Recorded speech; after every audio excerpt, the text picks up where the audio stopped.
जय गुरुदेव, जय गायत्री माता। निर्लिप्त होता है योगी का जीवन। अंतर यात्रा विज्ञान के प्रयोग आंतरिक रूपांतरण को जन्म देते हैं। अंतर चेतना में कुछ ऐसा घटित होता है जिसे नव जन्म व नव जीवन की संज्ञा दी जा सकती है। आकृति तो वही पहले जैसी बनी रहती है, परंतु प्रकृति परिवर्तित हो जाती है।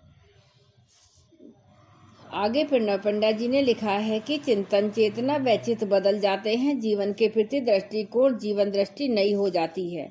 यह एक ऐसा एहसास है जिसका एहसास वही पा सकता है जिसे यह मिला है। मिठास की अनुभूति मीठा खाने वाले को मिलती है।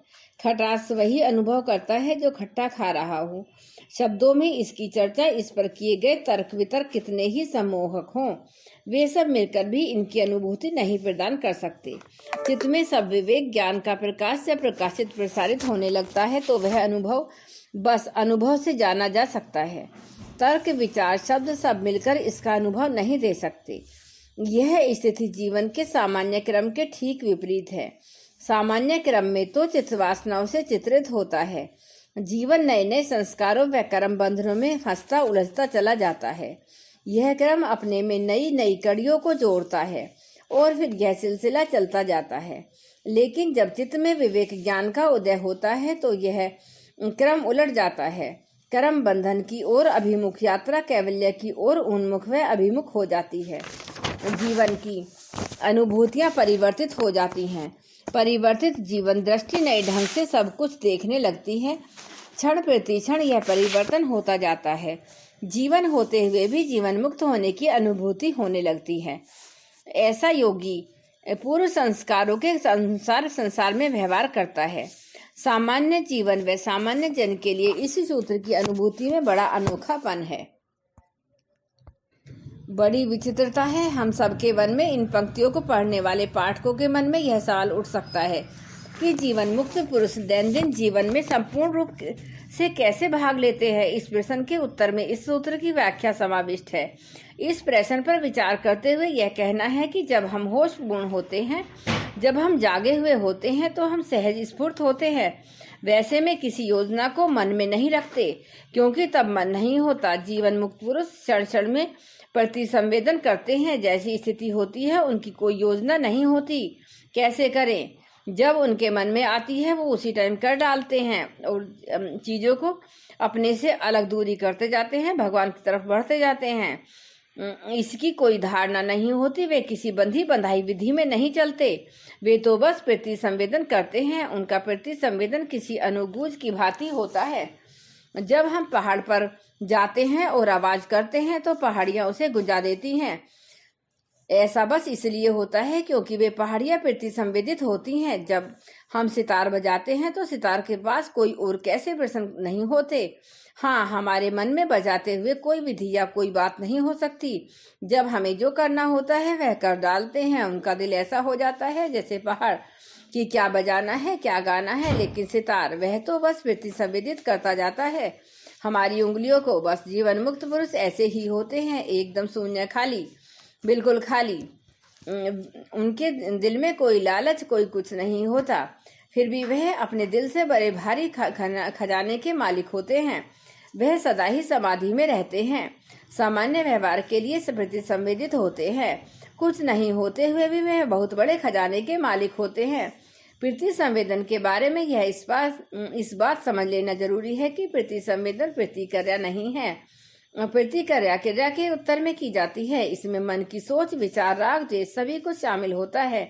सामान्य जीवन क्रम में हम सब ऐसी अनेकों प्रतिक्रियाएं करते हैं, लेकिन प्रति संवेदन शून्यता से आती हैं। इनमें निर्विचार का प्रसाद होता है। इनमें कोई राग द्वेष नहीं होता। जीवन मुक्त पुरुष प्रति संवेदन करते हैं, प्रतिक्रिया नहीं।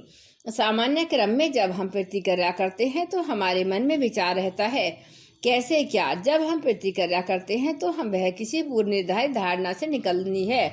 लेकिन जब हम किसी जीवन मुक्त पुरुष के पास जाते हैं तो वे किसी पूर्व निर्धारित धारणा से उत्तर नहीं देते। सच यही है कि उनके पास कोई धारणा नहीं होती। उनमें कोई पूर्वाग्रह नहीं होता, कोई धारणा नहीं होती, कोई वैचारिक सिद्धांत नहीं होते।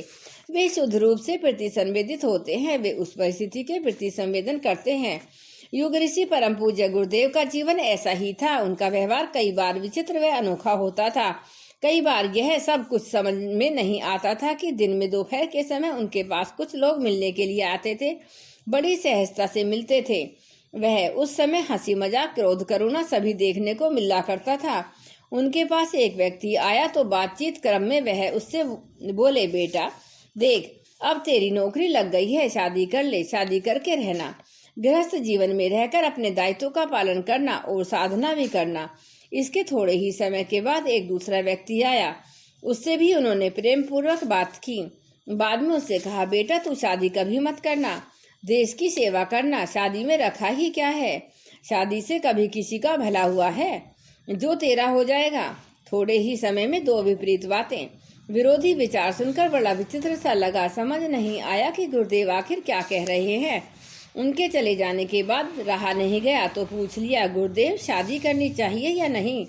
इस सवाल पर वह जोर से हंस दिए और बोले, देख बेटा, जो व्यक्ति पहले आया था उसके लिए शादी करना ठीक था। शादी करके वह अपने पूर्वकृत कर्मों से मुक्त होगा, गृहस्थ जीवन उसके लिए श्रेष्ठ है। लेकिन जो बाद में आया उसके लिए शादी न करना ही ठीक है। वह अभी थोड़े दिन पहले ही सेना में अफसर बना है, उनके कर्म लेख में अधिक आयु नहीं है। थोड़े ही समय बाद उसका जीवन समाप्त हो जाएगा, उसे वीर गति प्राप्त होगी। ऐसी स्थिति में विवाह करके उसके लिए उचित नहीं।